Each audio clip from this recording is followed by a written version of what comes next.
You can't make a good steak. Let me explain. Steak is one of the most popular, if not the most popular dish in the US and probably a good chunk of other countries as well. But for some reason, very few actually do it justice.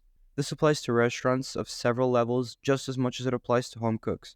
And as a person who spent years cooking steak, I'm here to tell you your mistakes and how to fix them. The first has to do with the steak itself. This seems kind of obvious, but it's crazy how many people overlook this. While it's possible to make something decent from a bad quality steak, it simply doesn't make sense. The general rule is to look for steaks with a good amount of intramuscular fat. That's those white specks in the steak. When you cook the beef, those specks of fat, which are primarily composed of triglycerides, begin to melt, resulting in the bonds holding the fatty acids together to break off of the glycerol backbone. Essentially, the more fat you have, the more it's going to melt and turn into steak juices. Also, make sure the steak is around 1.5 to 2 inches thick. The seasoning is the second obvious part. I'll go into some secrets that aren't as obvious as seasoning and choosing meat, so watch until the end for that. You want to make sure your steak is seasoned all around with salt and pepper. If you're new to cooking, don't go crazy with the salt. You can always add more at the table, but you can't take away the salt that's already in the steak.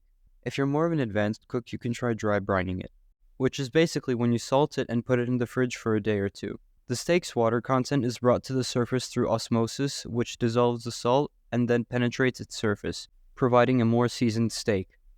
Now, let's get into the things that people don't really pay attention to as much. The pan you use is very important. A cast iron pan will always be the best for steak. I made a whole video on that, linked below. You then want to make sure the pan is very hot, around 450 to 500 Fahrenheit. The oil you use isn't too important. I've always been told that olive oil burns at high temperatures, but I've made great steak in olive oil plenty of times. If you want to be quote-unquote correct, you use grapeseed oil or any high smoke point oil. You then want to carefully lay the steak in the pan away from you, which basically means slowly from the bottom to the top.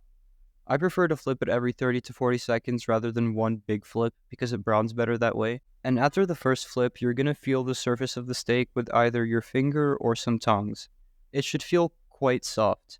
And throughout the cooking process, the steak will gradually get more bouncy as a result of the protein molecules unwinding and bonding. When it starts to feel really bouncy, kill the heat and wait 15 seconds. Add in butter, thyme, and garlic. Tilt the cast iron and make sure the good smelling stuff is in the butter.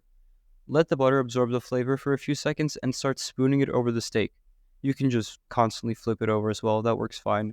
The spooning process is called basting. You should get mid-rare if you start basting as soon as it gets noticeably bouncy.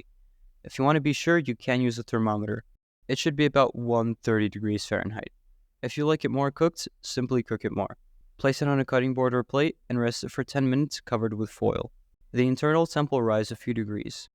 The resting process also allows the denatured proteins to relax and reabsorb some of the moisture that was pushed to the center during cooking.